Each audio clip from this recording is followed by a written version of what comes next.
సూచనలు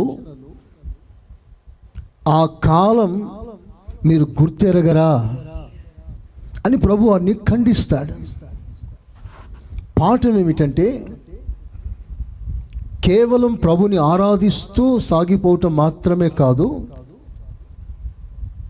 ప్రభు ఎంత దగ్గరలో ఉన్నాడో చూడవలసిన అవసరత మనకుంది. ఈ రోజున చాలా ప్రాముఖ్యమైన విషయాలతో మీ ముందుకు వచ్చాను. ప్రభు మనందరినీ దర్శించునుగాక, మనందరి హృదయాలు దేవుడు తెరిచునుగాక, మనోనేత్రాలను దేవుడు వెలిగించి అద్భుతమైన సంగతులను చూసే కృప దేవుడు మనకి సమృద్ధిగా అనుగ్రహించునుగాక. చెప్దామా గట్టిగా, ఇంకా గట్టిగా. మత్తయి సువార్త 24వ అధ్యాయం 3వ వాక్యం నుండి కొన్ని మాటలు చదువుదాం. ఆయన ఒలీవ కొండ మీద కూర్చుండి ఉన్నప్పుడు శిష్యులు ఆయన యొద్దకు ఏకాంతముగా వచ్చి, అందరూ గమనించండి, మీ సెల్ ఫోన్స్ ఆఫ్ చేసుకోండి, శ్రద్ధ భక్తితో కూర్చోండి, దేవుని వాక్యం జాగ్రత్తగా విందాం, చదువుదాం. శిష్యులు ఆయన యొద్దకు ఏకాంతముగా వచ్చి, ఇవి ఎప్పుడు జరుగును? నీ రాకడకును ఈ యుగ సమాప్తికి నీ సూచనలేవి? మాతో చెప్పుమనగా. గమనించండి, మరలా ఈ ప్రాముఖ్యమైన విషయాన్ని మరలా మీకు తెలియజేస్తున్నాను. రాకడ సూచనలు వేరు, అంతమును గూర్చిన సూచనలు వేరు. రాకడకు సంబంధించిన సూచనలు అంతముతో కలపవద్దు, అంతమునకు సంబంధించిన సూచనలు రాకడతో జతపరచవద్దు. అంతము వేరు, రాకడ వేరు. అందరు చెప్పండి, అంతము వేరు, రాకడ వేరు. రాకడను కూర్చున్న కొన్ని సూచనలు గత వారాల్లో మీకు చెప్పాను. ఒకటి RFID, రేడియో ఫ్రీక్వెన్సీ. రెండవదిగా MNIC, మల్టీనేషనల్ ఐడెంటిటీ కార్డ్. మూడవదిగా బయోచిప్, బియ్యపు గింజంత సైజులో ఒక చిన్న చిప్ తయారు చేసి అందులో ఒక battery, memory card, RFID chip. అది కింద పడితే కనపడదు, సో మైన్యూట్. దానిని అరచేతిలో నొసటి మీద బిగిస్తారు. ఆల్రెడీ జంతువుల మీద ప్రయోగాలు చేశారు. కుక్కకు పెట్టారు, పిల్లికి పెట్టారు, ఏనుగుకు పెట్టారు, అడవి జంతువుల్లో కోతికి పెట్టారు. దానిని వదిలేశారు అడవిలో. అది కారు అడవి, ఏరియల్ వ్యూలో కూడా సర్వే చేయటానికి పనికిరాదు. అంత చిక్కటి అడవిలో చెట్లలో పొదలలో దాక్కున్న మనిషి కంటి కనబడదు కానీ ఎక్కడ దాక్కున్నాడో, ఎక్కడ ఉన్నాడో ఆ వివరాలు టోటల్గా కంప్యూటర్ స్క్రీన్లోకి వచ్చేస్తుంది.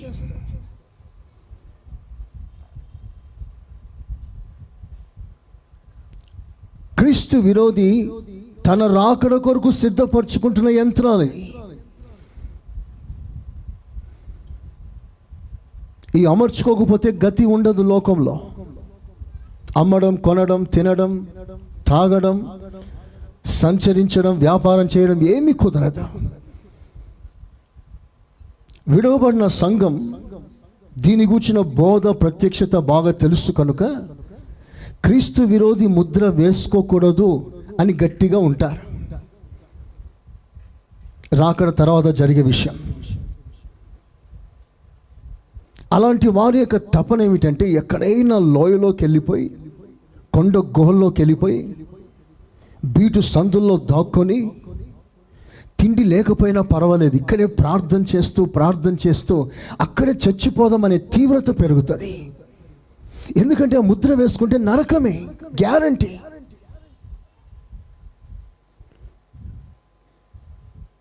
సో ఆ ముద్ర వేసుకోకూడదని తీవ్రత కలిగి ఎక్కడో దాక్కుంటారు. మనిషి కంటికి కనబడదు, కానీ ఖచ్చితంగా ఎక్కడ దాక్కున్నా సరే కంప్యూటర్ స్క్రీన్లోకి వచ్చేస్తుంది. ఇంటెలిజెన్స్ రిపోర్ట్ తెలుసుకుంటారు, వెంటనే నువ్వు ఎక్కడ దాక్కున్నా కొంచెం బయటికి తీసుకొస్తారు. ఇవన్నీ రాకడకు సంబంధించిన సూచనలుగా మీకు తెలియజేశాను. ఆ తర్వాత మరో సూచన ఏం చెప్పాను? ఫైనాన్షియల్ స్టార్మ్, ఆర్థిక ఉప్పెన. ప్రపంచ దేశాలను శాసిస్తున్న రాజ్యాలు, ఆర్థిక పరంగా శాసిస్తున్న రాజ్యాలు కూడా అప్పుల కోరల్లో కూరుకుపోయింది. సంపన్న దేశం అనబడుతున్న అమెరికా $19 ట్రిలియన్ 19 లక్షల కోట్ల అప్పుల్లో ఉంది.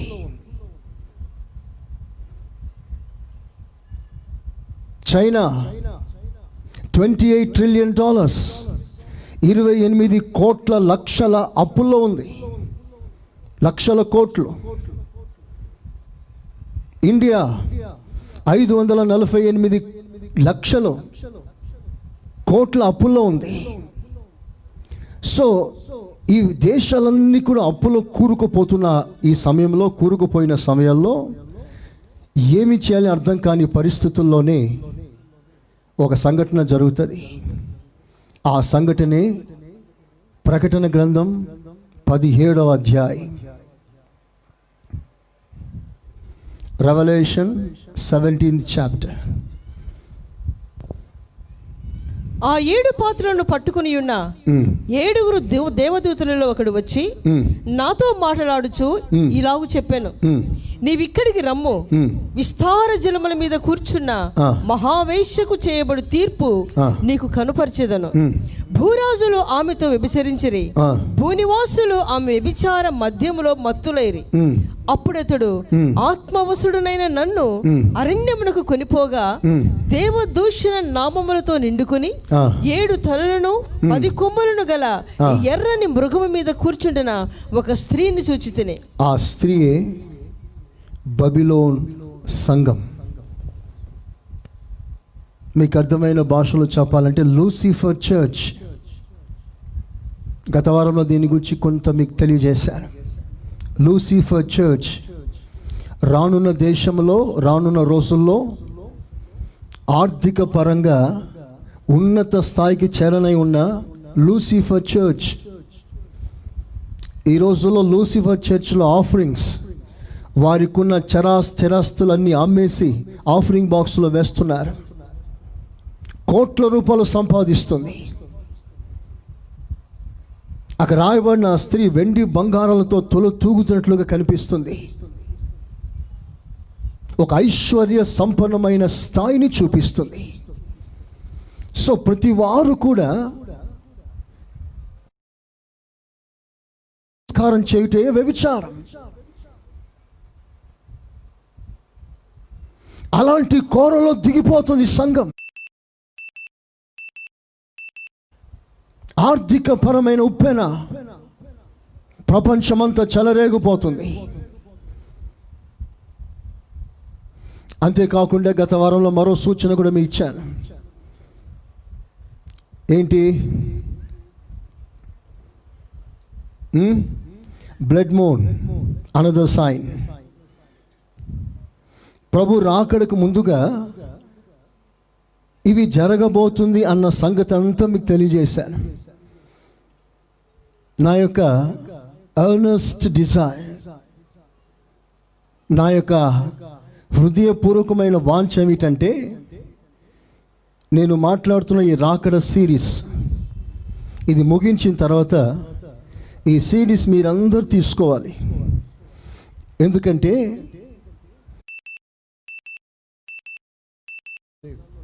ప్రభు రాకడను కూర్చున్న ప్రత్యక్షగా సంఘానికి వచ్చి వెళ్ళిపోతున్నారు. వారు ఎక్కడ ఉన్నారు? ప్రజలు చూడలేని గుడ్డి రాకుతున్నారు. బ్రతకటానికి, సాధించటానికి, కట్టుకోటానికి, లోకంలో ఏదో సంపాదించాలని తపన విశ్వాసులను వేధిస్తుంది, వెంటాడుతుంది. కారణం ఏమిటంటే ఈ కాన్సెప్ట్ ఇంకా వారికి రాలేదు. ఈరోజు నాకు చాలా ప్రాముఖ్యమైన విషయాలు మీకు తెలియజేస్తాను. ఇవన్నీ రాకడ సూచనలు. మత్తయి సువార్త 24వ అధ్యాయం, మరలా మాటలు చదువుకుందాం 3వ వాక్యం నుండి. ఆయన ఒలీవ కొండ మీద కూర్చుంటున్నప్పుడు శిష్యులు ఆయన వద్దకు ఏకాంతముగా వచ్చి, ఇవి ఎప్పుడు జరుగును? ఎప్పుడు జరుగుతాయి? నీ రాకడకును నీ రాకడకి ఈ యుగ సమాప్తికి సూచనలేవి మాతో చెప్పుమనగా, యేసు వారితో ఇట్లనెను, ఎవడనూ మిమ్మల్ని మోసపరచకుండా చూచుకొనుడి. జాగ్రత్తగా ఇప్పుడు తలలు పైకెత్తండి, అందరూ మీ తలలు పైకెత్తండి. Don't give any room for deceiveness. Be not deceived. ఎవ్వరు మిమ్మల్ని మోసపరచకుండా మీరు జాగ్రత్తగా ఉండండి. అంటే రాకడ దినములలో అనేకులు మోసపోతారు. Many shall be deceived. అమాయకులు మాత్రమే కాదు, స్థిరపడి స్తంభాలుగా నిలకడగా ఉన్న విశ్వాసులు సహితం, ఏర్పరచబడిన వారు సహితం మోసపోతారు. ఇంతకాలం ఏ సత్యంలో ఉన్నారో, ఏ పునాది మీద ఉన్నారో అవన్నీ గుర్తించిన వారు సహితం మోసపోయే అవకాశాలు. ఒకడు నరకం లేదు అంటున్నాడు, మోసపోకండి. రేపు తీర్పు లేదు అంటున్నారు. క్రైస్తవ్యంలోనే కొన్ని తెగవారు బోధించే బోధ, నరకం లేదని చెప్పే ఒక తెగ, ఒక డినామినేషన్, తీర్పు లేదని చెప్పే ఒక డినామినేషన్, సంఘముగా కూడుకోవాల్సిన అవసరం లేదు అని చెప్పే ఒక డినామినేషన్,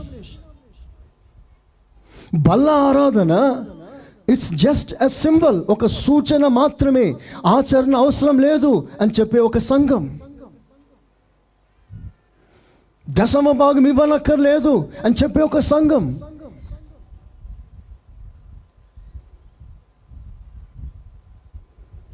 ఉపవాస ప్రార్థన అవసరమే లేదు అని చెప్పే ఒక సంఘం, ఆదివారం కాదు మనం శనివారం కూడుకోవాలి అని చెప్పే ఒక సంఘం, యేసుక్రీస్తు దేవుడు కాదు యెహోవాయే దేవుడు అని చెప్పే ఒక సంఘం, తండ్రి అయిన దేవుని యందు, రక్షకుడైన దేవుని యందు, పరిశుద్ధాత్మ దేవుని యందు నమ్మని కొన్ని సంఘాలు.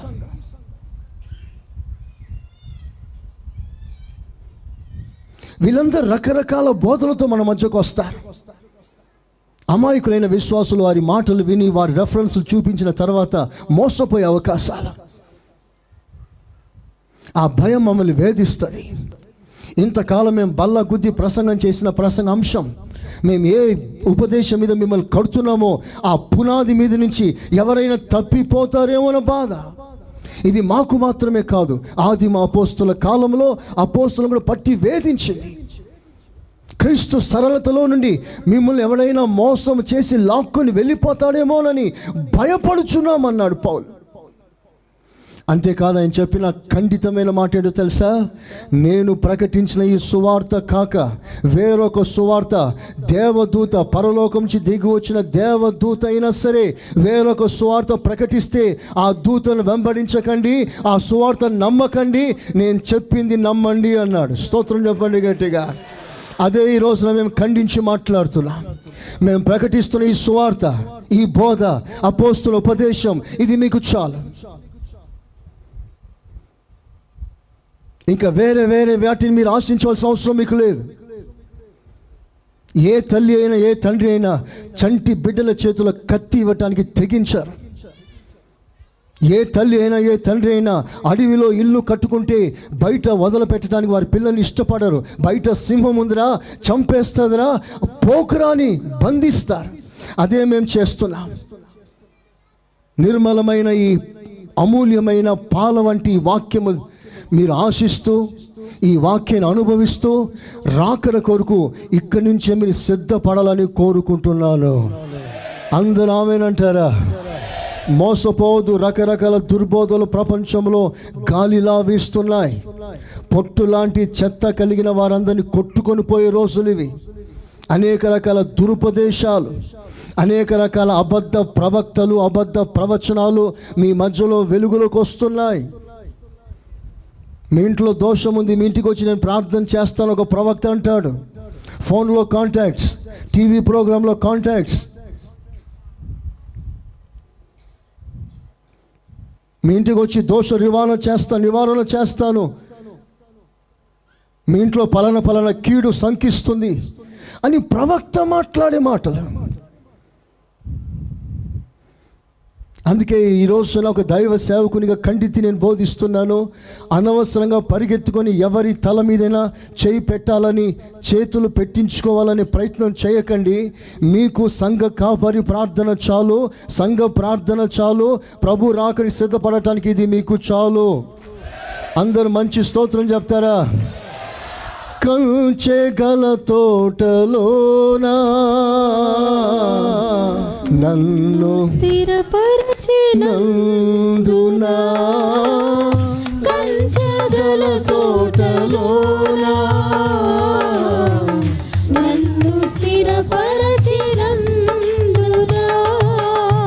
సత్తుగన్న తోటలో ఉన్నత ఉపదేశమందునా, సత్తువగల సంగమందునా, ఉన్నత ఉపదేశమందునా, సత్తువగల సంగమందునా, కంచె గల తోటలోనా నన్ను స్థిరపరచినందునా,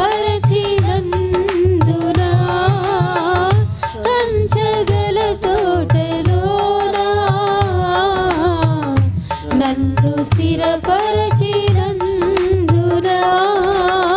కృప వెంబడి కృపను పొందుచు, కృపలో జయ గీతమే పాడుచు, కృప వెంబడి కృపను పొందుచు, కృపలో జయ గీతమే పాడుచు, కృపలో జయ గీతమే పాడుచు, కృపలో జయ గీతమే పాడుచు. ఆమేన్, హల్లెలూయా. కనుక సంఘాన్ని, సంఘ కార్యక్రమాలు నిర్లక్ష్యం చేయకుండా సమయమందును అసమయమందును ఆ దినము సమీపించే కొలది మరీ ఎక్కువగా సమాజంగా కూడుకుంటూ ప్రార్థనలు చేసుకుంటూ ఆ దేవుని రాజ్యం కొరకు మనం సిద్ధపడదాం. అట్టి ఉన్నతమైన కృప దేవుడు మనకు అనుగ్రహించును గాక. ఇంకా గట్టిగా చదువుదాం. మత్తయి సువార్త 24వ అధ్యాయం కంటిన్యూయేషన్. ఎవడనో మిమ్మల్ని మోసపరచకుండా చూచుకొనుడి. అనేకులు నా పేరిట వచ్చి నేనే క్రీస్తునని చెప్పి పలువురిని మోసపరుస్తారు. మరియు చాలా అందరు తలలు పైకెత్తండి. అనేకులు నేనే యేసును అని చెప్పుకునే రోజులు వస్తాయట. ఈ మాట మన ప్రభు అయిన యేసు క్రీస్తు ఆ కాలంలోనే చెప్పాడు. మనం ఆయా సమయంలో విన్నాం. ఏమని? తానే యేసు అని ప్రకటించుకునేవాడు ఆ మధ్యలో లేచాడు, అలా ఉన్నాడు, ఇలా ఉన్నాడని విన్నాం. ఒకసారి ఒక పాస్టర్ గారు, పక్క పెంతెకోస్తు విశ్వాసి సేవకుడు, చాలా ప్రతిష్టలో సేవ చేసిన ఒక సేవకుడు, ఒకరోజు సంఘానికి ప్రకటించాడు, కరపత్రాలు కొట్టించాడు. ప్రభు నాకు కనబడ్డాడు, పలానా రోజున రాబోతున్నాడు అని డేట్ టైం ప్రకటించేశాడు. అచ్చు వేయబడింది, కరపత్రాలు ఆ దేశమంతా పంచిపెట్టబడింది. చాలామంది విశ్వాసులు ఆస్తి స్థిరాస్తులన్నీ అమ్ముకొని ఇక దేవుడే రాజ్యమే మనకని అన్ని వదులుకొని దేవుని రాజ్యం కొరకు ఒక పెద్ద గ్రౌండ్లో కూడుకొని ప్రార్థన చేయడం ప్రారంభించారు. చాలా ఆసక్తిగా ప్రభా ప్రభా ప్రభా అని ప్రార్థన చేస్తూ ఉన్నారు. సరిగ్గా ఆ డేట్, ఆ నెల, ఆ టైం వచ్చింది. అక్కడ నిలబడ్డాడు. ఆ సేవకుడు సడన్లో లేచి, ఇదిగో ఆయన వచ్చేసాడు అన్నాడు. ఎక్కడ ఎక్కడ ఎక్కడ అంటే తనను చూపించుకొని, నేనే ఆ యేసును అన్నాడు. I'm the Jesus. మర్చిపోయింది అందరికీ. సరిగ్గా ఇదే తరలో ఇంకొకడు అలాగే చేశాడు. నేనే యేసుని అని ప్రకటించుకున్నాడు. అతని పేరేంటో తెలుసా? లహరి కృష్ణ. ఇప్పుడు కొన్ని సంఘాలు ఉన్నాయి అక్కడక్కడ, లహరి కృష్ణ ధ్యాన మందిర్ అని. వాళ్ళకు కూడా మన బైబుల్ లాంటిదే ఉంటుంది, జాగ్రత్త. ఇవన్నీ మనం అప్పుడు విన్నాం, ఓకే, అలా జరిగింది, మన కాలం కాదు. ఇప్పుడు మన కాలంలో జరిగిన విషయాలు మీకు చూపిస్తాను. ఇన్ ఆ డేస్, అతని పేరు నాకు సరిగా గుర్తులేదు, కానీ అతడు ఏమన్నాడంటే, యేసు ప్రభు రాసిన మాటలను ఒక మాట కోట్ చేశాడు. ఏమిటా మాట అంటే, ఇంకో కొంతకాలం తర్వాత మీరు నన్ను చూడరు అని ప్రభు అంటాడు. అంటే శిలువ మరణానికి ముందుగా నేను మరణించబోతున్నాను, ఆరోహణమైపోతాను, ఇక మీరు నన్ను చూడరు అన్న ఆలోచనతో చెప్తాడు. ఆయన ఆ మాట కోట్ చేస్తూ ఆయన ఏమంటున్నాడంటే, యేసు ప్రభు అన్నాడు, ఇక మీదట నన్ను చూడరు, ఇక ఎవరైనా చూడాలనుకుంటే నా రూపంలో మీరు చూడాలి, నేనే జీసస్ అని ఇక్కడ మన కాలంలో నవడేస్ ఈ రోజున ప్రకటించుకుంటున్నాడు. విచిత్రమైన విషయం ఏంటంటే, వందలాది మంది భక్తులు ఆయన పూజ చేస్తున్నారు. బైబిల్ తెలియని భక్తుల, యేసు ప్రభు రాకడ కంటే ముందుగా ఇలాంటి వాళ్ళందరూ వస్తారని బైబిల్లో ఎంత స్పష్టంగా రాసిన మాట వారు ఎక్కడ గుర్తించలేకపోయారు. అందరూ యేసుని పూజిస్తున్నారు, ఆయన్ని మై గాడ్ అంటున్నారు ప్రజలు, మై జీసస్. అతడు కూడా ఐఎమ్ ద లార్డ్ జీసస్ అంటాడు.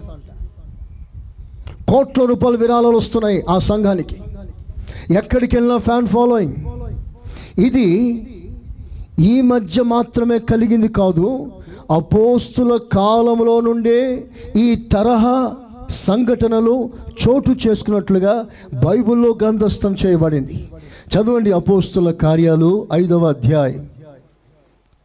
అపోస్తుల కార్యాలు 5వ అధ్యాయం 33వ వాక్యం చూడండి. 33.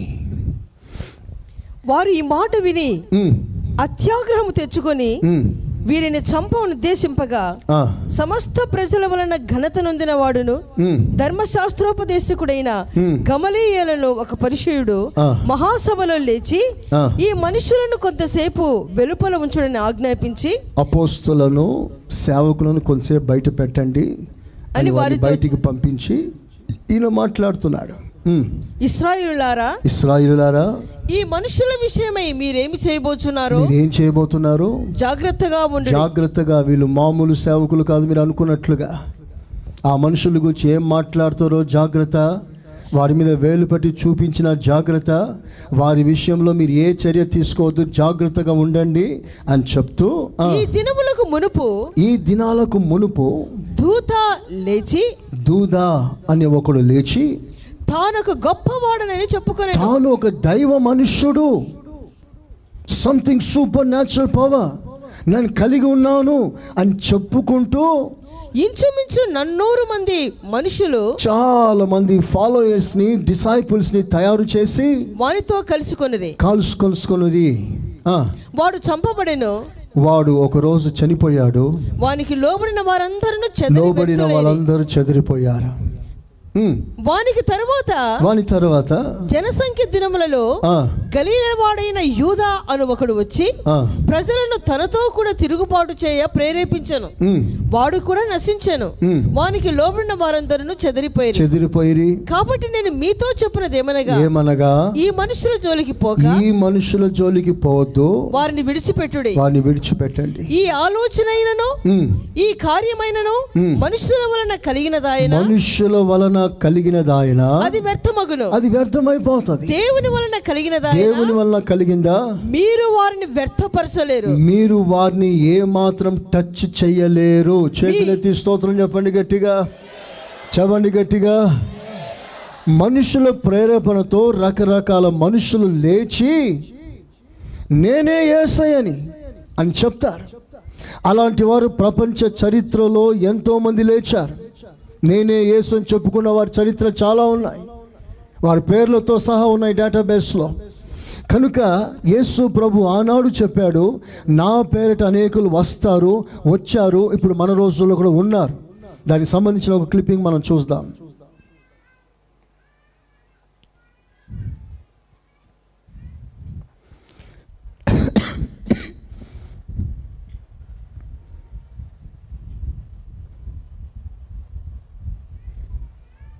కంచెగల తోటలోనా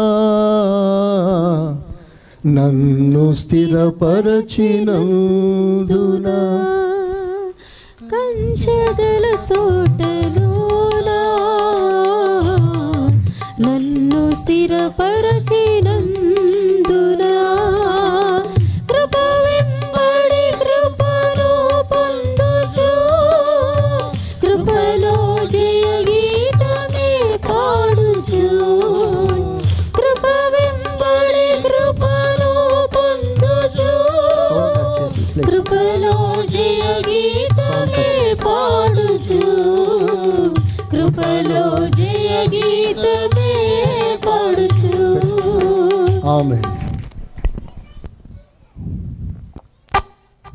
On earth. And throughout the ages, billions of Christians have wondered, when?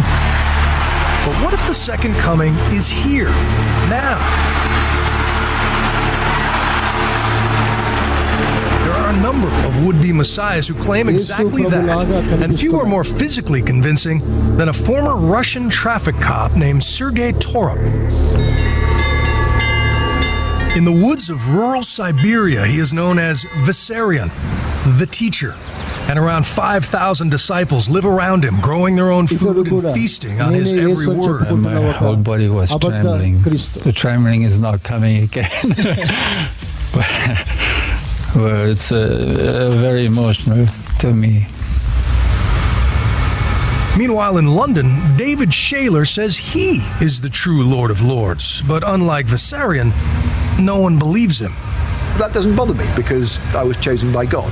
The former British intelligence agent says his body was filled with the Spirit of Jesus in 2007, a conviction which intensifies on a visit to Jerusalem. We're in the Church Holy Sepulchre, and this behind me is supposed to be the tomb of Christ. Well, I'm Christ, and I'm not in the tomb, I'm not dead yet.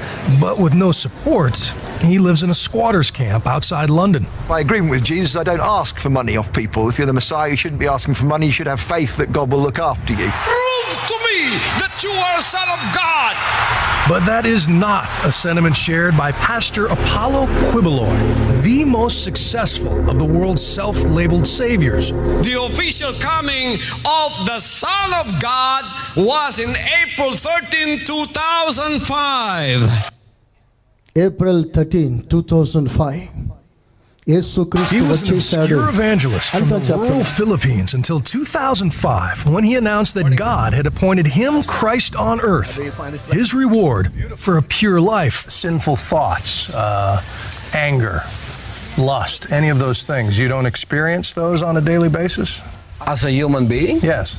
I have already overcome all of those.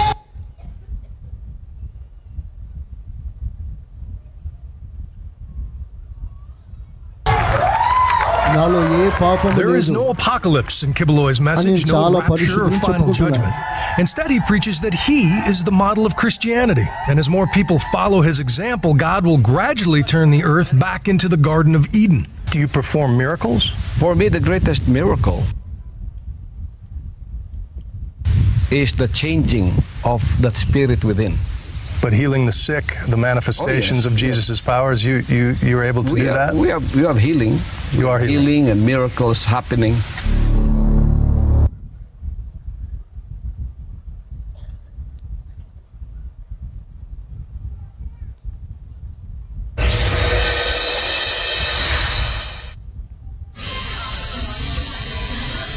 In a tattoo parlor on trendy South Beach, 666 Mudra ఒక ఫ్యాషన్గా మారిపోతుంది. అందరూ tattoos వేసుకుంటారు. That we should reign in life, that there is no sin, and today we're honoring him with a symbol. Joanne de Jesus is one of several dozen members of a religious sect called Crecienda en Gracia, or Growing in Grace. They were tattooed on their arms, ankles, even their necks with 666, the biblical sign of the Antichrist. Why? Because their spiritual leader says he is the Antichrist, not the embodiment of evil, but rather the second coming. 666, Antichrist means do not put your eyes on Jesus Christ of Nazareth. Put it in Jesus after the cross. And that's you. That's me. Andy says the word Antichrist is a bad translation of a word that actually means the new Christ, the second coming. Puerto Rican-born Jose Luis de Jesus Miranda founded the sect 20 years ago in a warehouse outside Miami. You receive it, you accept it, you confess it, and it's done unto you. The charismatic 61-year-old de Jesus claims millions of followers, most in Latin America. His sect does have hundreds of churches, cable TV stations, and says it brought in $1.4 million in donations last year. And he boasts of a rapidly growing presence in the United States. In an interview with us in September, he declared, I do greater things than Jesus of Nazareth. Much greater. Now, sporting his new tattoos, 666. Triple S. Huh? De Jesus says those expecting the second coming of Christ on a cloud with angels have misinterpreted what Jesus himself said. He said it. You won't see me anymore because he will come in another body, which is me. He's in your head. He's inside the heads of those people. De Jesus is dangerous, says religion professor Daniel Alvarez, because he believes. చూసారా, it is మీ, నేనే ఆ యేసును అని తను చాటించుకుంటున్నాడు. ఇలాంటి వారు చాలామంది ఉన్నారు. ఇది ఎప్పుడో జరిగిన విషయం కాదు, మన రోజుల్లో జరుగుతున్న ప్రజెంట్ సిచ్యువేషన్. పాఠం ఏమిటి? ప్రభు రాకడ ముందుగా ఇవన్నీ జరుగుతాయి అన్నాడే, అక్షరాలుగా జరుగుతున్నాయి. నా ప్రభు అయిన యేసు క్రీస్తు రాకడ అతి సమీపముగా ఉంది. హల్లెలూయా. ఇంకా చదువుగా మనం విందాం మత్తయి సువార్త 24వ అధ్యాయం. మరియు మీరు యుద్ధములను గూర్చి యుద్ధ సమాచారములను గూర్చి వినబోదురు. మీరు కలవరపడకుండా చూచుకొనుడి. ఇవి జరగవలసి ఉన్నవి గాని అంతము వెంటనే రాదు. ఇవి జరగవలసి ఉంది కానీ అంతం వెంటనే రాదు. గమనిస్తున్నారా? అంతము వెంటనే రాదు. దానికన్నా ముందుగా ఏం జరుగుతుంది? మీరు యుద్ధములను గూర్చియో యుద్ధ సమాచారంలో గూర్చియో వింటారు. ఆ రోజున ప్రభు చెప్పాడు, వింటారు. ఈ రోజున మనం వింటున్నాం.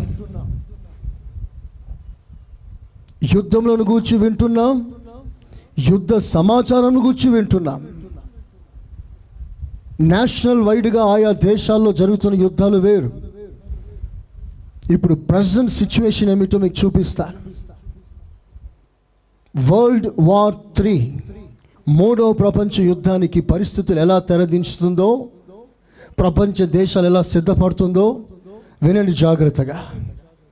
ఈ రోజున Russian army, Chinese army, Russia, China ఈ రెండు దేశాల వారు అమెరికాకి దగ్గరలో, నార్థన్ అమెరికా, ఈస్టర్న్ అమెరికా, ఆ సముద్రం దగ్గరలో నావల్ బేస్ని ఏర్పాటు చేశారు.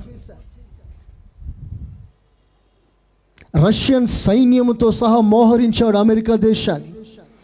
ఇప్పుడు ప్రజెంట్ దిస్ మంత్ సెప్టెంబర్ 2016 ఈ నెలలో జరిగిన సంఘటనలు మీకు చెప్తున్నాను. మరో ప్రక్కన చైనా వాడు ఆర్మీ బేస్ని అమెరికాకు సమీపంలో తన బేస్ని, వార్ బేస్ని అక్కడ చేసి పెట్టాడు. యుద్ధ నౌకలు అమెరికా బార్డర్లో వెళ్ళి ప్రవేశించిన వెంటనే అమెరికాకు సంబంధించిన రాడర్, ఆ చైనా వార్షిప్స్ ఎంటర్ అవ్వడం వెంటనే ఒక వర్తమానం వచ్చింది, China go back, China go back. ఆ వీడియో, ఆ సౌండ్ క్లిప్ ట్యూబ్లో ఉంది. యూ కెన్ సీ రాడర్ నుంచి ఒక ఆ సంకేత, ఆ కిరణం, ఆ సౌండ్ వేవ్ రికార్డ్ చేయబడింది. అక్కడ చెప్పే మాట ఏమిటంటే చైనా గో బ్యాక్. వాళ్ళు ఇప్పుడు రెడీగా ఉన్నారు. రష్యా, చైనా రెండు దేశాల చేతులు కలిపారు. అమెరికా మీద ఎప్పుడు విరుచుకుపడతారో తెలియదు. అమెరికా చిన్నదేం కాదు. కొన్ని కోట్ల రూపాయల ఖర్చు పెట్టి రష్యా బార్డర్లో వాళ్ళు వార్ బేస్ని సిద్ధపరిచారు. ఇప్పుడు వాళ్ళు రెడీగా ఉన్నారు. ఇప్పుడు అమెరికా ఇచ్చిన స్టేట్మెంట్ ఏమిటంటే we are ready for war, space war with China. చైనాతో మేము యుద్ధం చేయటానికి మేము సిద్ధంగా ఉన్నాం అని ఒక ప్రకటన. ఎప్పుడో కాదు, దిస్ మంత్, ఈ నెలలో జరిగిన సమాచారం మీకు చెప్తున్నారు. అంటే ఈ నెలలో సెప్టెంబర్ 2016 ఈ మంత్ను గురించి కొన్ని కాలం నుంచి వాళ్ళు ప్రవచనాలు చెప్పారు. 2016లో వరల్డ్ వార్కి సంబంధించిన తెర దించబోతుంది, ఆ వార్తలు మీరు వినబోతున్నారు అని ఎప్పుడో కొన్ని ప్రవక్తలు చెప్పిన మాట ఇప్పుడు అక్షరాలుగా మాటలు నెరవేర్చబడుతున్నాయి. మీకు తెలుసా, రష్యన్స్ ఒక క్షిపణిని టెస్ట్ చేస్తున్నారు, ఒక మిసైల్, న్యూక్లియర్ మిసైల్. దాని పేరు సాటర్న్ 2, అన్స్టాపబుల్ స్టెల్త్ న్యూక్. దాని పేరు సాటర్న్ 2. దాన్ని టెస్టింగ్ చేస్తున్నారు ఇప్పుడు. దాని సామర్థ్యం, దాని కెపాసిటీ ఏమిటంటే ఒక దేశాన్ని మొత్తం నాశనం చేయగలిగిన సామర్థ్యం కలిగిన న్యూక్లియర్ వెపన్ అది.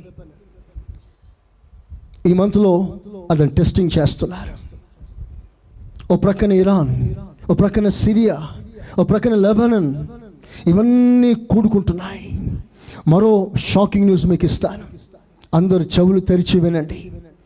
ఈ నెల, సెప్టెంబర్ నెల 2016 జరగబోయే మరో కార్యం ఏమిటంటే సౌదీ అరేబియా నార్దరన్ పార్ట్, సౌదీ అరేబియాలో 18 రోజుల మిలిటరీ ఎక్సర్సైజ్ జరగబోతుంది.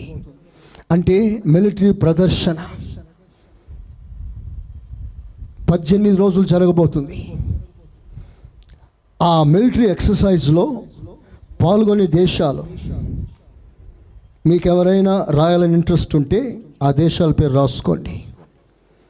Saudi Arabia, United Arab Emirates, Jordan, Iraq, Egypt, Bahrain, Sudan, Morocco, Kuwait, Malaysia, Oman, Pakistan, Qatar, ఇంకా కొన్ని దేశాలు.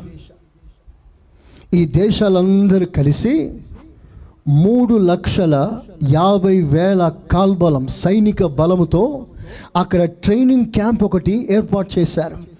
This will commence in this month of 2016. మరి ఎందుకు వాళ్ళు అక్కడ కూడుకుంటున్నారు? 20,000 ట్యాంకర్స్,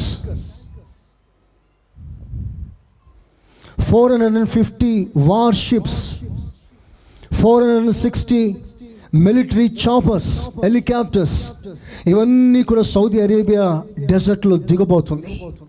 అక్కడ ట్రైనింగ్ క్యాంప్ ఒకటి. ఈ దేశాలను ఎందుకు కూడుకోవాలి అక్కడ? మీకు చెప్తాను వినండి. ఒక ఆర్గనైజేషన్ ఉంటుంది ప్రజెంట్. ఇప్పుడు NATO, northern Atlantic treaty organisation అని ఒక సంస్థ ఉంది. ఆ సంస్థలో ఇప్పటికీ 28 దేశాలు ఉన్నాయి, 28 కంట్రీస్. యూరోప్లో సంబంధించిన కంట్రీస్, నార్దర్న్ అమెరికా, చాలా దేశాలు అందులో ఉన్నాయి. వీళ్ళు ఏం చేస్తారంటే ఆ దేశంలో, అంటే ఆ నాటో అనబడుతున్న ఆర్గనైజేషన్లో వీళ్ళు నమోదు చేసుకొని వారి దేశాలు, వీళ్ళు వారికి ట్యాక్స్ పే చేస్తారు, ఫండ్స్. ఇప్పుడు నాటో రెస్పాన్సిబిలిటీ ఏమిటంటే వారిని ఎవరైతే ఆశ్రయించారో వారి దేశాన్ని కాపాడే బాధ్యత నాటోది. ఆటోమేటిక్గా సంస్థలు ఏర్పడతాయి అలాగూ. ఫర్ ఎగ్జాంపుల్, ఒక చిన్న దేశం ఉంది మలేషియా. ఏది కూడా తాను ఒంటరిగా యుద్ధం చేసే సామర్థ్యం దానికి లేదు, అంత కాల్బలం, మిలిటరీ బలం దానికి లేదు. ఇప్పుడు మలేషియా ఏం చేస్తుందంటే ఒక సమూహంతో చేరుతుంది, ఒక ఆర్గనైజేషన్, మిలిటరీ ఆర్గనైజేషన్. ఆ దేశం అన్ని దేశాలు కలిసి ఒక పెద్ద మిలిటరీ బ్యాక్గ్రౌండ్ తయారు చేస్తారు. ఇప్పుడు వారు ఏం చేస్తారంటే అపోజిషన్ వారితో యుద్ధం చేస్తారు. సో ఒక్క దేశం ఇండివిజువల్గా పోక ఒక యూనిటీగా వెళ్తారు.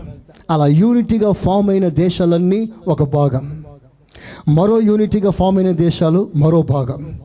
ఒక ప్రక్కన ఒక దేశం, దేశ సమూహం, మరో ప్రక్కన మరో దేశ సమూహం. రాజ్యాలు, రాజ్యం దేశం కాదు, రాజ్యాలు, అనేక రాజ్యాలు, దేశాలు ఏకమై ఒక సంస్థ ఏర్పడుతుంది. ఒక మాటలో చెప్పాలంటే ఆ రెండు సంస్థలు ఒకటి అన్న, ఒకటి తమ్ముడే, ఓన్ బ్రదర్స్, ఒక తండ్రికి పుట్టిన పిల్లలే. ఒకడు ఇస్మాయిలీయుడు, మరొకడు ఇస్సాక్. క్రిస్టియన్ కంట్రీ అండ్ వాళ్ళు ఇస్లాం, వారికి సంబంధించినది. సో వీరిద్దరు కూడా ఒక దేశాలన్నీ ఏకమై ఏదో ఒక రోజున యుద్ధానికి తెగపడతారు. ఎంత భయంకరమైన పరిస్థితులు కొనసాగుతుందంటే ఇంచుమించు 400 న్యూక్లియర్ ప్లాంట్స్ని దేశవ్యాప్తంగా ఆ ప్రపంచంలో అక్కడక్కడ స్థాపించేశారు. ఎంత పవర్ఫుల్లో అది తెలుసుకోవటానికి చాలా ఆశ్చర్యంగా ఉంటుంది. ఇవన్నీ ఏమిటంటే యుద్ధ సమాచారాలు. చెప్పండి, ఇవన్నీ ఏమిటి? యుద్ధ సమాచారాలు. చైనా వాడు రెడీగా ఉన్నాడు ఎగిరి పడటానికి. ఇవన్నీ జరుగుతున్నప్పుడు, ఇవన్నీ సిద్ధపాట్లు జరుగుతున్నప్పుడు మనం ఏం తెలుసుకోవాలంటే ప్రభు రాకడ చాలా దగ్గరగా ఉంది. చేతులెత్తి యేసయ్యకి స్తోత్రం చెప్పండి. చెప్పండి, యేసయ్యకి స్తోత్రం చెప్పండి. యేసయ్యా స్తోత్రం. యేసయ్యా నన్ను సిద్ధపరిచయ్యా. అందరూ చేతులెత్తి చెప్తారా మాట? ఇంకా గట్టిగా, ఇంకా గట్టిగా. నా దీపము యేసయ్యా నీవు వెలిగించినావు, సుడిగాలిలోనైనా జడివానలోనైనా ఆరిపోదులే నీవు వెలిగించిన దీపము, ఆరిపోదులే నీవు వెలిగించిన దీపము. నీవు వెలిగించిన దీపము, నీవు వెలిగించిన దీపము, నీవు వెలిగించిన దీపము,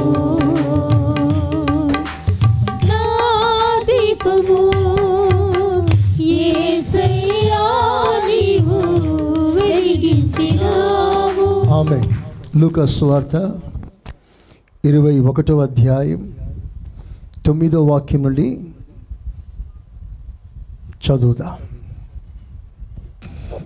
మీరు యుద్ధములను గూర్చియు కలహములను గూర్చియు వినినప్పుడు. ఏమిటంట? కలహములు. అందరు చెప్పండి అన్నమాట. కలహం అంటే కొట్లాటలు, జగడాలు. జర్మనీ దేశంలో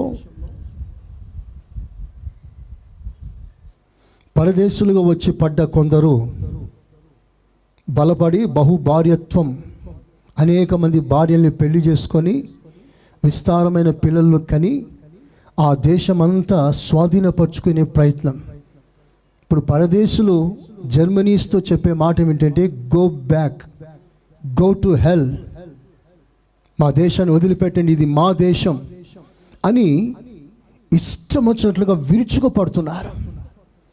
ఆ క్లిప్పింగ్ చూస్తుంటే భయం అవుతుంది. చిన్న పిల్లలతో సహా ఇష్టం వచ్చినట్లుగా కర్రలతో కొట్టి కొట్టి చంపేస్తున్నారు. కలహాలు, జగడాలు, నేషనల్ వైడ్ జగడాలు, ఇవన్నీ మనం వింటున్నాం. తర్వాత ఇవి మొదట జరగవలసి ఉన్నవి, కానీ అంతం వెంటనే రాదు. మరియు ఆయన వారితో ఇట్లనెను, జనము మీదికి జనమును, జనము మీదికి జనం, రాజ్యము మీదికి రాజ్యమును, రాజ్యము మీదికి రాజ్యము లేచును. అక్కడక్కడ గొప్ప భూకంపములు, అక్కడక్కడ గొప్ప భూకంపాలు వస్తాయి. తెగుళ్ళను చూసారా, అక్కడక్కడ పెద్ద భూకంపాలు. ఒక్కొక్క భూకంపాల్లో 3 మిలియన్స్ చనిపోతున్నారు. ఇది చాలా పెద్ద భూకంపాలు. రిచర్డ్ స్కేల్లో 7.8 అంటే ఇంచుమించు 9 మైళ్ళ రంధ్రం పడిపోతుంది. అంత లోతులోంచి భూమి పెకలిస్తుంది, భూమి కదిలిస్తుందంట.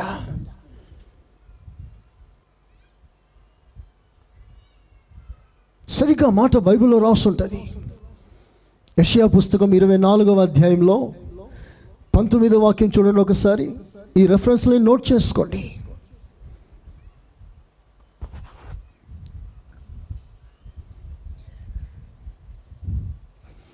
భూమి బొత్తిగా బద్దలైపోవచ్చున్నది, భూమి బొత్తిగా బ్రద్దలైపోవచ్చున్నది, భూమి కేవలము తునకలైపోవచ్చున్నది, భూమి బహుగా దద్దరిల్లుచున్నది, బహుగా దద్దరిల్లుతుంది. అదే భూకంపం. భూమి మత్తును వలె కేవలము తూలుచున్నది, తాగినోడు ఊగినట్లుగా ఊగుతుందంట భూమి. పాక వలె ఇటు అటు ఊగుచున్నది, గుడిసె గాలికి కదులుతున్నట్లుగా కదులుతుందట. దాని అపరాధము దాని మీద భారముగా ఉన్నది. అది పాయింట్. అక్కడ పాపం విస్తరిస్తుంది, పాప భారం భూమి మీద అధికమైపోతుంది. దానివల్ల భూమి కంపిస్తుంది. భూకంపాలు ఆయా లిస్టులో, ఆయా ప్రాంతాల్లో జరుగుతున్న భూకంపాల లిస్ట్ చూస్తే లక్షలు. సముద్రాల్లో భూకంపాలు, ప్రకంపనలు, దానినే సునామీ అన్ని డిజాస్టర్స్ కంటే, క్యాటస్ట్రఫీస్ కంటే చాలా పెద్ద భారీ ఎత్తున జన నష్టాన్ని కలుగజేస్తుంది. సునామీ కూడా రాకడికి ఒక సూచన. ప్రభు రాకడికి ముందుగా సునామీలు వస్తాయి. మరొక పెద్ద సునామీ సిద్ధంగా ఉందని లేటెస్ట్ న్యూస్. అది కాచుకొని ఉందంట. అదొకసారి పెద్ద మెగా సునామీ. అది పెద్ద ప్రళయం. కొన్ని మీటర్ల ఎత్తులో అలలు లేచి సముద్రం బయటపడి దేశాన్ని ఈడ్చుకొని వెళ్ళిపోయే భయంకరమైన సునామీలు కూడా రెడీగా ఉన్నాయి అని ఒక ప్రాఫెసీ. కనుక ఇంత తీవ్రమైన స్థాయిలో జరుగుతుంది ప్రభు రాకడికి సూచనలు. భూమి చదవండి అక్కడ కీవర్డ్స్. అక్కడక్కడ గొప్ప భూకంపములు కలుగును, తెగుళ్ళు. చెప్పండి ఆ మాట అందరూ. తెగుళ్ళు అంటే యాక్చువల్ ఇట్స్ రోగం కాదు, అదొక శాపం, అదొక ఉగ్రత. రోగంగానే వస్తుంది, కానీ త్వరగా అది బాగుపడటానికి కుదరదు. తెగుళ్ళు, లేనిపోని తెగుళ్ళు. ఒక 10-15 సంవత్సరాల క్రితం చికెన్ గునియా అంటే మనకు తెలియదు. స్తోత్రం. కొంతకాలం ముందు క్యాన్సర్ అంటే తెలియదు. ఈ మధ్య ప్రపంచాన్ని కుదిపేస్తున్న కొత్త రోగం డెంగ్యూ. లేటెస్ట్ తెగులది, ప్రపంచ దేశాలను కుదిపేస్తుంది డెంగ్యూ. ఈ డెంగ్యూ ఎలా వచ్చిందంటే పెద్ద మాన్స్టరో లేదా రాక్షస బలో వచ్చి కరిచినందువల్ల కాదు, చిన్న దోమ కాటేసినందువలన. చిన్న దోమ ప్రపంచాన్ని కుదిపేస్తుంది, డెంగ్యూ పేరట. దేవుడు తలంచుకుంటే ఏమేం చేయలేడు. ఒక చిన్న దోమకి ఆజ్ఞ ఇస్తే డెంగ్యూ పేరుతో ఈ రోజున ప్లేట్లెట్స్లు పడిపోయి పరిస్థితులు ఎంత తీవ్ర స్థాయి పరిమాణం చూస్తున్నామో మనకు తెలుసు. అక్కడక్కడ తెగుళ్ళు, తర్వాత కరువులు తటస్థించును. ఆకాశము నుండి మహాభయోత్పాదములను గొప్ప సూచనలను పుట్టును. ఇవన్నీ జరగక మునుపు వారు మిమ్మల్ని బలత్కారముగా పట్టి నా నామము నిమిత్తము మిమ్మల్ని రాజుల యుద్ధకును అధిపతుల యుద్ధకును తీసుకొని పోయి. ఇప్పుడు వినండి, మరో ప్రాముఖ్యమైన సూచన. యేసు ప్రభు అతి దగ్గరలో ఆయన రాకడ సమయం వచ్చేసింది అని చెప్పడానికి మరో సూచన. Very clarity, very clear. ఇదే మాటని మీరు మరలా మీరు ఇప్పుడు ఎక్కడ మత్తయి చదువుతున్నారా, లూకా చదువుతున్నారా? మత్తయి చూడండి ఒకసారి. అక్కడక్కడ భూకంపములు కలుగును, ఇవన్నీ వేదనలకు ప్రారంభము. అప్పుడు జనులు మిమ్మును శ్రమల పాలు చేసి చంపుతారు. మీరు నా నామము నిమిత్తము సకల జనముల చేత ద్వేషించబడతారు. అనేకులు అభ్యంతరపడి. అందరూ చేతులు తలలు పైకెత్తండి ఒకసారి. ఈ మాట అనేక సంవత్సరాలుగా కడుపులో దాచుకున్నాను. బలహీనమైన విశ్వాసులు వింటే వారి విశ్వాసంలోంచి కోల్పోతారు, తొలగిపోతారేమో భయముతో అనేక విషయాలు అనేక సంవత్సరాలు దాచుకున్నాను. చెప్పవలసిన సమయం వచ్చింది. జాగ్రత్తగా వినండి. రాకడికి మరో సూచన. జనులు మిమ్మును పట్టుకొని చిత్రహింస చేసి చంపుతారు. మిమ్మును అంటే క్రైస్తవులను, క్రిస్టియన్స్. ఇప్పుడు అది మన దేశాల్లో మాత్రమే కాదు, ప్రపంచ వ్యాప్తంగా జరుగుతున్న ఘోరమైన హింసాకాండ. ఎన్నో దేశాల్లో క్రైస్తవుల్ని పట్టి చిత్రవద చేసి పీక కోసి చంపుతున్నారు. మన కళ్ళ ముందు ఎన్నో వార్తలు మనం వింటున్నాం. ఎన్నో మందిరాలు కూల్చేస్తున్నారు. స్టాటిస్టిక్స్ చెప్పనా, ఎవ్రీ 5 minutes 1 మార్టైర్, ఒకడు హతసాక్షిగా మరణిస్తున్నాడు ప్రతి 5 నిమిషాలకి.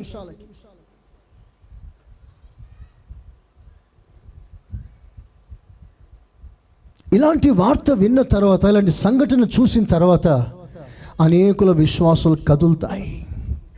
అదే బైబిల్ సెలవిస్తుంది. ఇందువలన అనేకులు అభ్యంతరపడతారు. అంటే అమ్మ బాబోయ్, యేసు ప్రభు దగ్గరికి వస్తే రిజర్వేషన్స్ ఉండవట, మంచి కాలేజీలో సీట్లు ఇవ్వట్లేదు, కిరాయికి కనీసం ఇల్లు కూడా ఇవ్వట్లేదు, మనల్ని చిన్న చూపు చూస్తున్నారు, హేళన చేస్తున్నారు.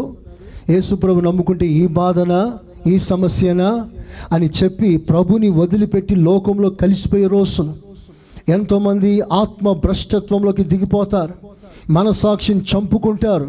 సత్యం తెలిసినా, మార్గం తెలిసినా, యేసు క్రీస్తే నిజమైన దేవుడు అని తెలిసినా అన్నిటినీ తాకట్లో పెట్టేస్తారు బ్రతకటానికి.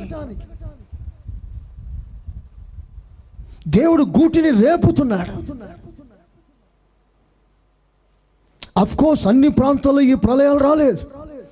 చాలా మటుకు చాలా దేశాల్లో బ్యాన్ చేశారు గాస్పెల్.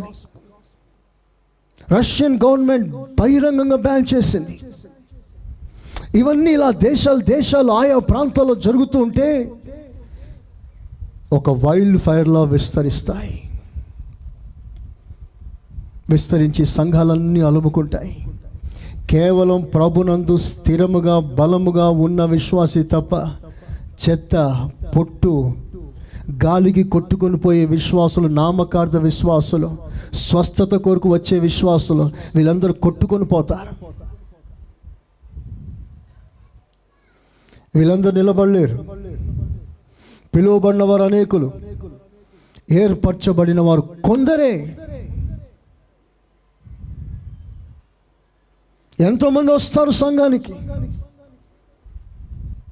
కేవలం భౌతికమైన లాభదేవాల కొరకు, ఆశీర్వాదాల కొరకు, ఏదో సాధించాలని, సమాధానం కొరకు, రకరకాల స్వప్రయోజనం కొరకు వచ్చేవారి సంఖ్య ఎక్కువగా ఉంటాయి.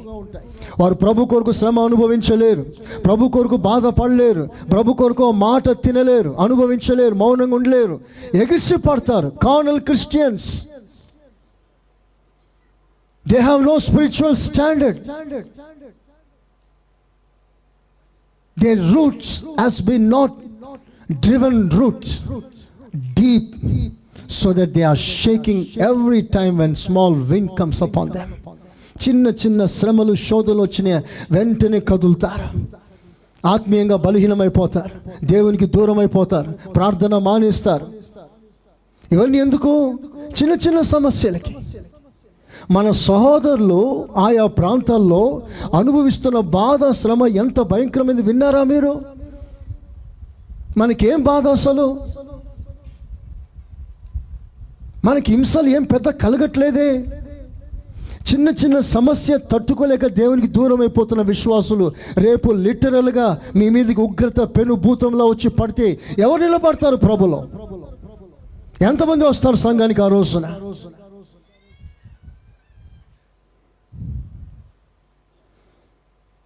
నా యొక్క అపారమైన కోరిక, మనందరి వేర్లు లోతులోకి నాటబడాలి. ఎంత లోతులోకి పోవాలంటే, సునామీలు, పెద్ద పెద్ద తుఫాన్లు వచ్చినా, పొరపాటున మీ గొంతు మీద కత్తి వచ్చినా, యేసు ప్రభు కొరికే అవసరమైతే మరణించవలసిన స్థాయి మీ విశ్వాసం పెరగాలి. అందరి చేతులు పైకెత్తండి ఒకసారి. అందరి చేతులు పైకెత్తండి.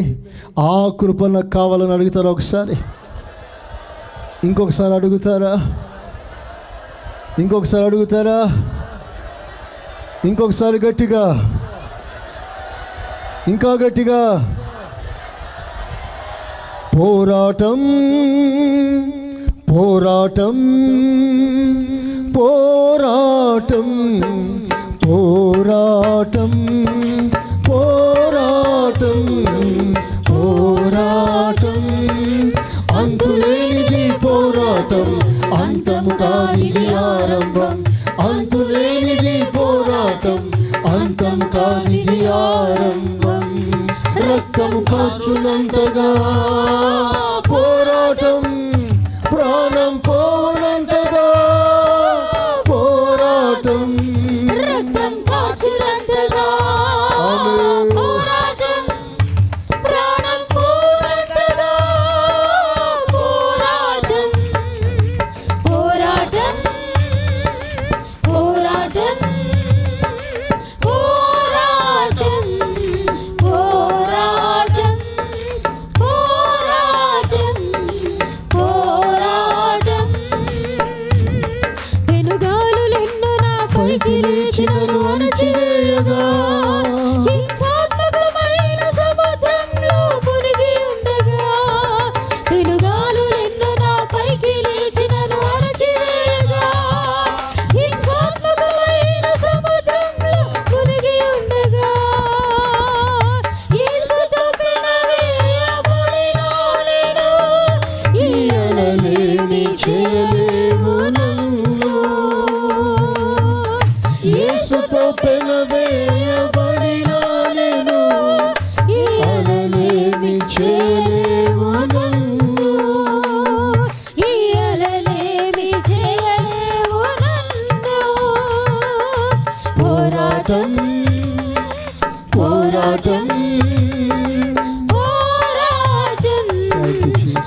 విశ్వాసం పరీక్షింపబడే రోజులకు వచ్చాం. అంత బాగానే ఉంది, క్షేమంగా ఉంది అనుకుంటున్న ఈ సమయాల్లో ఎటువైపు నుంచో పెనుగాలి పెను తుఫాన్లు వీచి మీ విశ్వాసం కలవరపెట్టే రోజుల్లోకి మనం అడుగు పెట్టేశాం. కనుక ఒక సేవకునిగా, సంఘ కాపరిగా మీ నిర్మలమైన మనస్సాక్షి నేను రేపుతున్నాను. ఇంతవరకు జీవించిన జీవిత విధానం వేరు. ఏదో సాధిస్తాం, సంపాదిస్తాం, కట్టుకుందాం, కూడబెట్టుకుందాం, ఆ తలంపులు మీకుంటే మంచిదే. దానికి మించిన తలంపు ఏమిటో తెలుసా? దేవుడే మన గూటిని రేపుతున్నాడు. దీనికి కారణం ఏంటి? ఒకనాడు ఇశ్రాయేలు ఐగుప్తు దేశంలో సౌఖ్యంగా సుఖంగా ఉన్న రోజులు పోయి వాళ్ళకి శ్రమలు మొదలయ్యాయి. వారికి తెలియని అన్యరాజు ఒకడు పరిపాలనకు వచ్చి వారిని హింసించడం మొదలు పెట్టాడు. తట్టుకోలేక ఏడుస్తున్నారు. దేవుడు అంటున్నాడు, ఈ దేశం మీది కాదు, మీ కొరకు ఒక దేశం నేను సిద్ధపరచుచున్నాను. మీరు ఇక్కడి నుంచి బయలు వెళ్ళి ఆ దేశంలో స్వతంత్రించుకొనుడి. స్తోత్రం చెప్పండి గట్టిగా. సేమ్ లెసన్ ప్రియులారా, ఈ లోకం పరదేశులు, ఇక్కడ కేవలం మీరు యాత్రికులు. ఇక్కడే స్థిరపడాలి, ఇక్కడే సుఖపడాలి, ఇక్కడే సంతోషించాలి అనే మైండ్ సెట్ని మార్చుకోండి. దేవుడు గూటిని రేపుతాడు, నీకు ముళ్ళు గుచ్చుకుంటాయి. పైన దూది ఈకే అంత తీసేస్తుంది. పక్షిరాజు అడుగులో ఉన్న ముళ్ళు గుచ్చుకుంటాయి. అప్పుడు ఆ పిల్లలు అనుకుంటాయి, ఈ గూట్లో నేను ఉండను, ఎగిరిపోతాను అనుకుంటుంది. Praise the Lord. ముళ్ళు గుచ్చడం ప్రారంభించిందా? మన చుట్టూ వ్యతిరేకమైన క్రియలు, చర్యలు జరుగుతున్నాయా? దేవుడు గూటిని రేపుతున్నాడు. ఎగిరిపోయే కాలము సమీపించినది. అందరూ చప్పట్లతో దేవుని కనపరుస్తారా? గట్టిగా హల్లెలూయా. ఇలాంటి అద్భుతమైన తలంపు మీరు పెంచుకోవాలి. ఇక కాలం లేదు, తడువు చేసే సమయం లేదు, ఆత్మ సంబంధమైన కార్యాలు పోస్ట్ పోన్ చేయటానికి వీలు లేదు. సమస్తమును క్రమముగా జరగవలసి ఉంది. అందరూ ఆమేనండి. అనేక రకాల తెగులతో ప్రపంచం నిండిపోతుంది. దేవుడు చెప్పాడు, తెగులు వస్తాయి, వచ్చింది. విచిత్రమైన సంగతి ఏంటో తెలుసా? మూగ జీవనం. ఎక్కడి నుంచో వచ్చింది తెగులు. వేలు వేలు జీవులు, మేకలు, ఆవులు, పశువులు, చేపలు, పక్షులు లక్షలు లక్షలుగా చనిపోతున్నాయి. తెలుసా ఆ విషయాలు? సముద్రంలో అల కొట్టుకొని వచ్చినట్లుగా చచ్చిపోయిన చేపలు లక్షలు లక్షలుగా తీరాన పడిపోయాయి. ఉన్నాయి క్లిప్పింగ్స్. పక్షులకు ఏమైందో తెలియదు, రాలిపోతున్నాయి. సాధు జీవులు, మృగాలు లక్షలు లక్షలుగా కొన్ని ఎకరాల పంటలో సవాలుగా పడి ఉన్నాయి. దేవుడు ముందే చెప్పాడు. హోషేయ పుస్తకం 4వ అధ్యాయం 3వ వాక్యం. హోషేయ 4:3.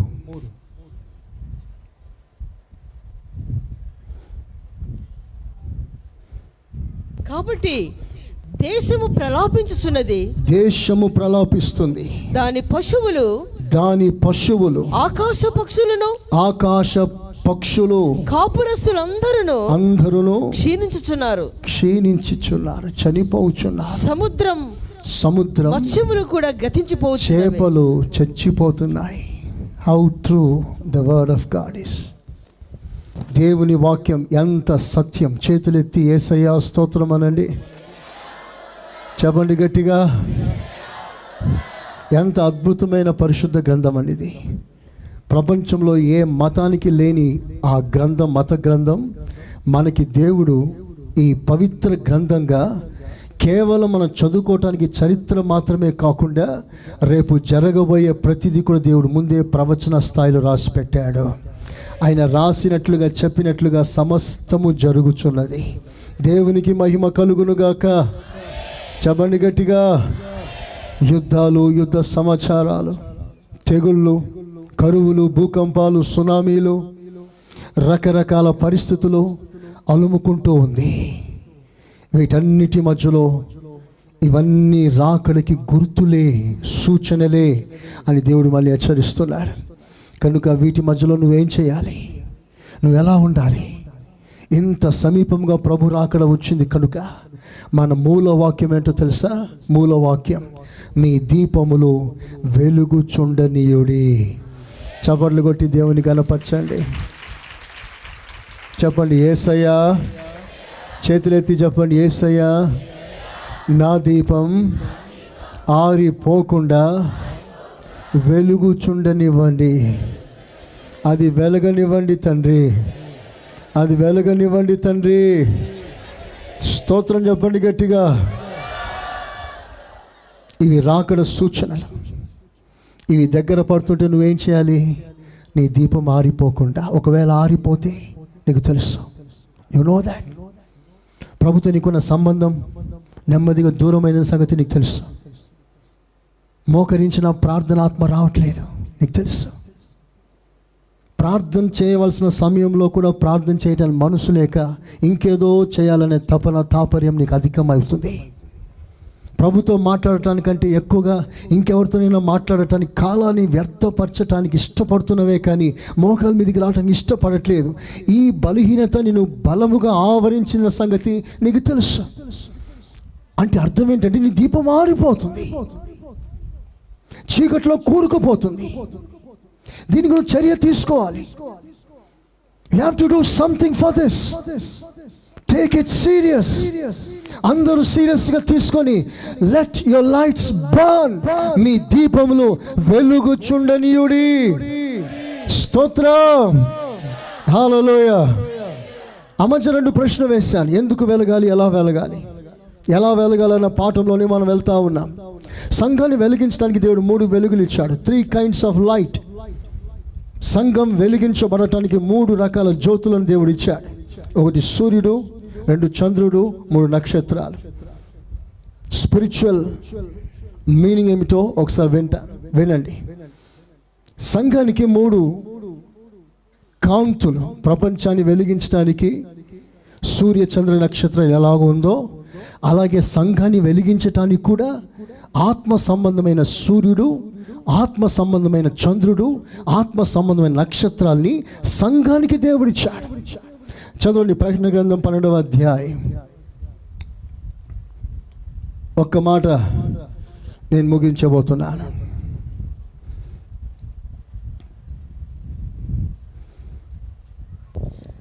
అప్పుడు పరలోకమందు మన దీపం ఎలా వెలగాలి అనే పాయింట్లో మనం వెళ్తున్నాం.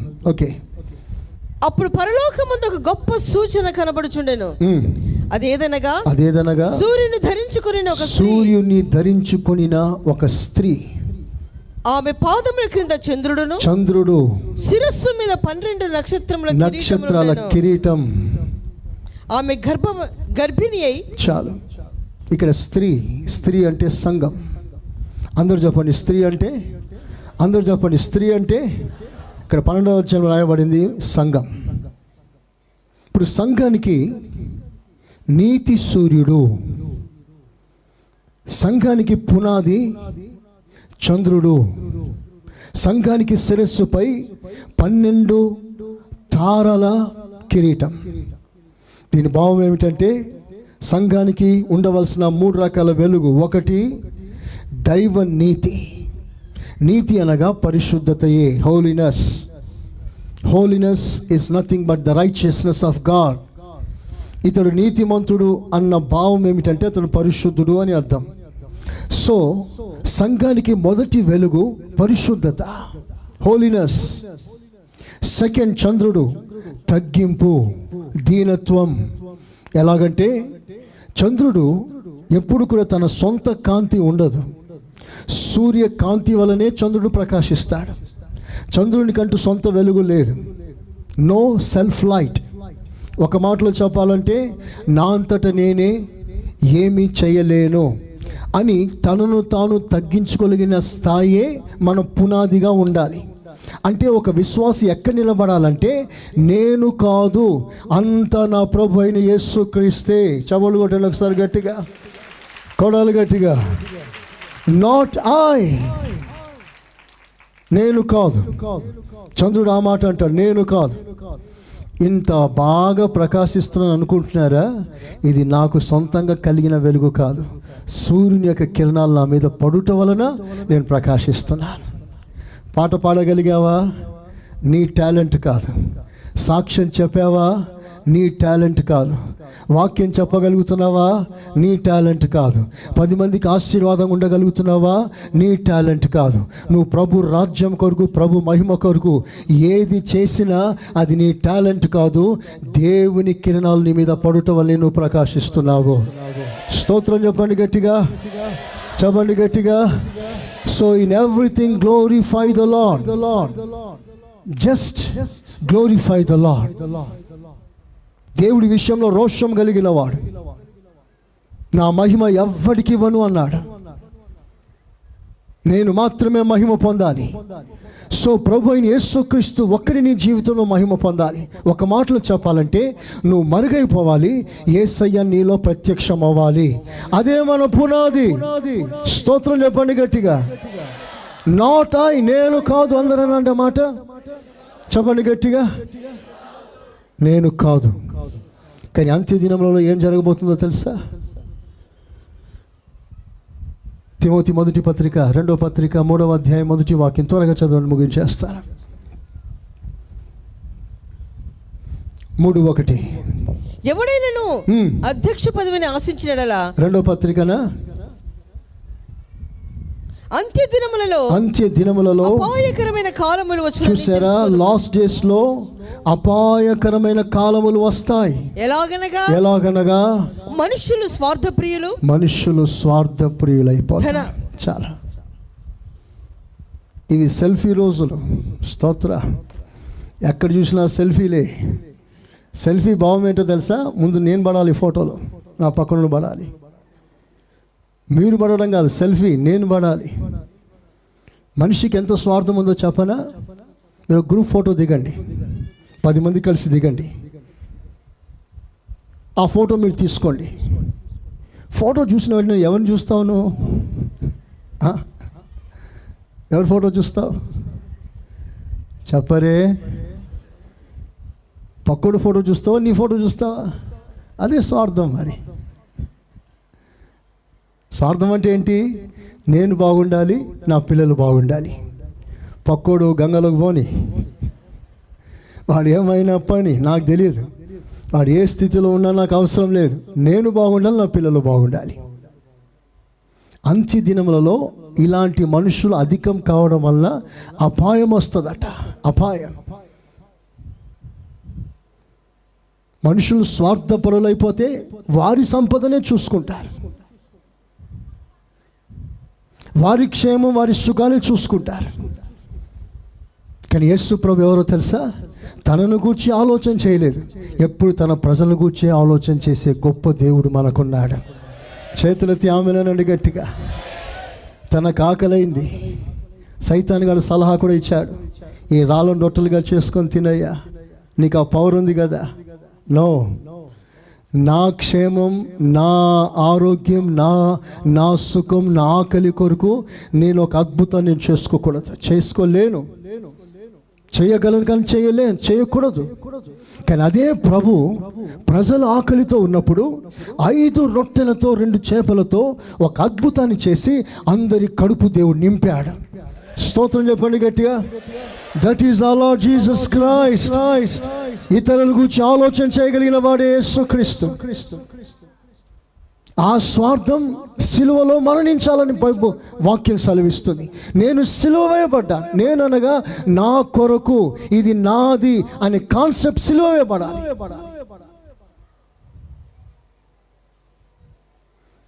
This is very difficult. చాలా కఠినమైన బోధ ఇది. ఇక్కడ జయం కలిగిన వాడు, జయించగలిగిన వాడు సమస్తాన్ని జయించగలడు. స్తోత్ర. తనువును జయించగలిగిన వాడు, తన స్వయాన్ని జయించగలిగిన వాడు. నేను కాదు అన్నప్పుడు అర్థం ఏంటి? నాకు కాదు, నా ఘనత, నా కీర్తి కాదు. ఏదైనా సరే అది లాభమైన, మహిమైన, అది నా ప్రభువైన యేసుక్రీస్తుకే రావాలి. అది నీ స్వార్థ జీవితం. అంత్య దినములలో అపాయకరమైన కాలాలు వస్తాయి. ఏలైనగా మనుషులు స్వార్థపరులు అయిపోతారు. సెకండ్ కేటగిరీ ఏంటో తెలుసా? ధనాపేక్ష. లవర్స్ ఆఫ్ మనీ, డబ్బుని ప్రేమించేవారు. Money makes many things. డబ్బుంటే చాలు ఏదైనా సాధించవచ్చు అనే ధీమా ప్రపంచాన్ని పట్టి కుదిపేస్తుంది, క్రైస్తవులను కూడా, సంఘ విశ్వాసులను కూడా. అందుకనే డబ్బు కొరకు దేనినైనా తాకట్లో పెడతాడు, డబ్బు కొరకు దేనినైనా అమ్మేస్తాడు, డబ్బు కొరకు ఆరాధన మానేస్తాడు, డబ్బు కొరకు అన్న లేదు, అక్క లేదు, తమ్ముడు లేదు, నాన్న లేదు, చెల్లి లేదు, అందరినీ తాకట్లో పెట్టేస్తాడు. అవసరమైతే పేగులు బయటికి తీస్తాడు. డబ్బు ప్రపంచాన్ని కుదిపేస్తుంది. డబ్బు ఆత్మీయుడా, శరీరుడా, డబ్బుకి ఏమీ అక్కర్లేదు. ప్రతి వాణిని శరీర సంబంధిగా మార్చేస్తుంది డబ్బు. ఓ భక్తుడు అన్నాడు, money is an good servant but money is an bad master. డబ్బు నీకు మంచి సేవకుడు, కానీ అదే డబ్బు నీకు చెడ్డ యజమానిగా తయారవుతాడు. డబ్బుని ఎక్కువ ప్రేమిస్తే డబ్బు చెప్పిన మాటను వినాల్సి వస్తుంది. అందుకే మనము డబ్బు కొరకు బ్రతకట్లేదు, యేసయ్య కొరకు బ్రతుకుతున్నా. మీరు యేసయ్య కొరకు బ్రతకండి, డబ్బు మీ కొరకు బ్రతుకుతుంది. చప్పట్లు కొట్టి దేవుని ఘనపరుస్తామా? హల్లెలూయా.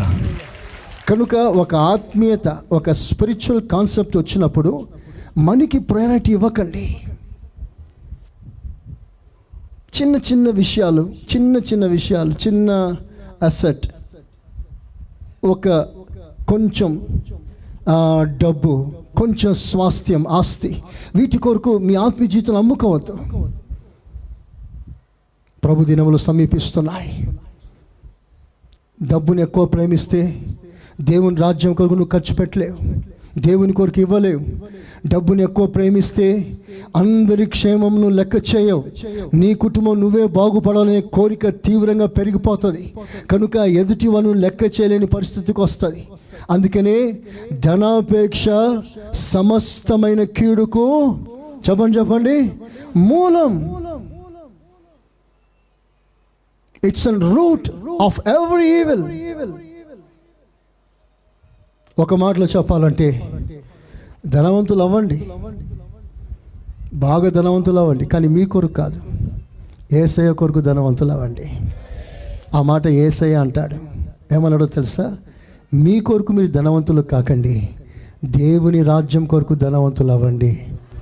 చేతులెత్తి ఆమేనంటారా? కొంచెం సౌండ్ పెంచగలరా? హల్లెలూయా. కనుక నా ప్రియ సహోదరులారా, 3 వెలుగులు. 1 నీతి, పరిశుద్ధత. 2 చంద్రుడు, తగ్గింపు, నిన్ను నువ్వే మరుగుపరుచుకోవడం, నిస్వార్థ జీవితం. 3వది అతి ప్రాముఖ్యమైంది, 12 నక్షత్రాల కిరీటం. 12 అనగా అపోస్తుల సంఖ్య, నక్షత్రం అంటే సేవకుడు, 12 అనగా అపోస్తుల ఉపదేశం. సంఘానికి తలమానిక కిరీటం. సంఘం దేని చేత అలంకరించబడాలంటే అపోస్తుల ఉపదేశం చేత సంఘం అలంకరించబడాలి. యేసయ్యకి స్తోత్రం చెప్పండి. మీ మనసుని మార్చగలిగింది అపోస్తుల ఉపదేశం. ఒక త్రాగుబోతుని పట్టుకొచ్చి దేవుని సన్నిధిలో దైవికమైన మనిషిగా నిలబెట్టింది అపోస్తుల ఉపదేశం. లోకం మీద మనసు పోయి దేవుని రాజ్యం కొరకు ప్రాకిల పడాలి, వేగిర పడాలి, ఆశ కలిగి ఉండాలని ప్రసవ వేదన కలగజేసేది అపోస్తుల ఉపదేశం. ఒక సాధారణమైన మనిషిని దేవుని వంటి వానిగా చేయగలిగిన ఏకైక ఉపదేశం అపోస్తుల ఉపదేశం. దీని చేత మీరు కట్టబడాలి. అదే మా బాధ. రకరకాల బోధలు, రకరకాల కల్తీ పాలు, మీకు అనారోగ్యం పాలు చేసే పరిస్థితులు. కనుక అపోస్తుల ఉపదేశం చేత మీరు అలంకరించబడాలి. దేవుడే సెలవిస్తున్నాడు, నేను ఉపదేశమును స్థాపించి దానిని అలంకరించాను. దేవుడు చెప్పిన మాట ఇది. స్తోత్రం చెప్పండి గట్టిగా. హల్లెలూయా. అపోస్తుల ఉపదేశం 12 తారల కిరీటం తల మీద ఉంది. ఆ మాటకు అర్థం ఏంటంటే సంఘం రూపాంతరానికి అపోస్తుల ఉపదేశం ఒక వరముగా దేవుడిచ్చాడు, ఒక కిరీటముగా దేవుడిచ్చాడు. ఈ ఉపదేశాన్ని మీరు ఘనపరచాలి, ఈ ఉపదేశాన్ని మీరు గౌరవించాలి. రక్షణ, బాప్తిస్మం, పరిశుద్ధాత్మ అభిషేకం ప్రధానమైంది. ఈ 3 అనుభవాల్లో మీరు అన్ని విషయాల్లో ఎదిగి వర్ధిల్లాలి. ఆ తర్వాత చాలా ఉన్నాయి. కనుక నా ప్రియమైన దేవుని సంఘమా, రక్షణ అనుభవం పూర్తిగా అనుభవిస్తూ ఇంకా బాప్తిజం పొందిన వారు ఎవరైనా ఉంటే వచ్చే వారం మీకు బాప్తిసాలు ఉంటాయి. ఇక పోస్ట్ పోన్ చేసే రోజులు మానివేసేయండి, సిద్ధపడండి. ఏ సమయంలో జరుగుతుందో తెలియదు. ప్రాఫెసీ చెప్తుంది సెప్టెంబర్ 2016 వరల్డ్ వార్ బ్రేక్ అవటానికి అవకాశం ఉంది. చైనా, రష్యా, అమెరికాల మధ్యలో చిన్న యుద్ధము, చిన్న గలట ప్రారంభమైతే అన్ని దేశాలు 2 భాగాలుగా విభాగించబడి ఒక్కొక్క దేశాన్ని సపోర్ట్ చేయడం మొదలు పెడుతుంది. అది వరల్డ్ వార్గా మారుతుంది. అది రాకడ. ఆ వార్త విన్నారా? దానికన్నా ముందుగా ప్రభు చేస్తాడు. అంటే చాలా దగ్గరలో మనం ఉన్నాం. సిద్ధపడదామా? అందరు మోకాల మీదకి వస్తాం. ఒక్కసారి అందరు మోకాల మీదకి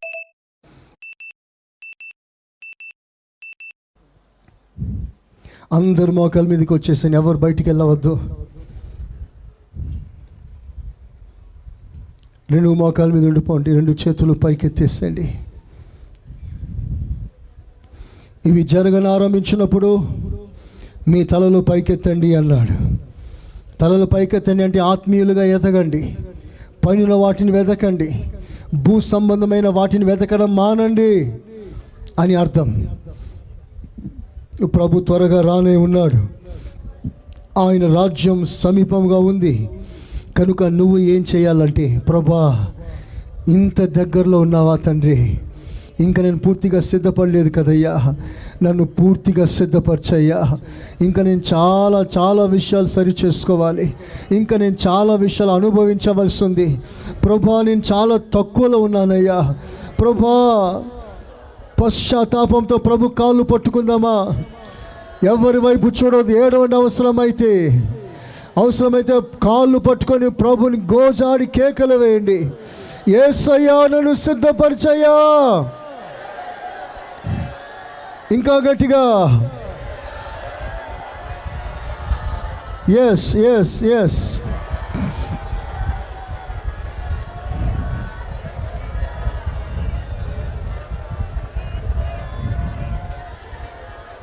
ఎవరికి వారే ప్రార్థన చేసుకోండి. ఎవ్వరు మౌనంగా ఉండవద్దు. నీ ప్రక్కన ఎవరున్నా అందరినీ మర్చిపో. ఒకవేళ యేసయ్య వచ్చి నేను విడిచిపెట్టి వెళ్ళిపోతే నీ పరిస్థితి ఏమిటి? అయ్యో అలా జరగవద్దయ్యా, అలా జరగవద్దయ్యా, నన్ను దాటిపోవద్దయ్యా.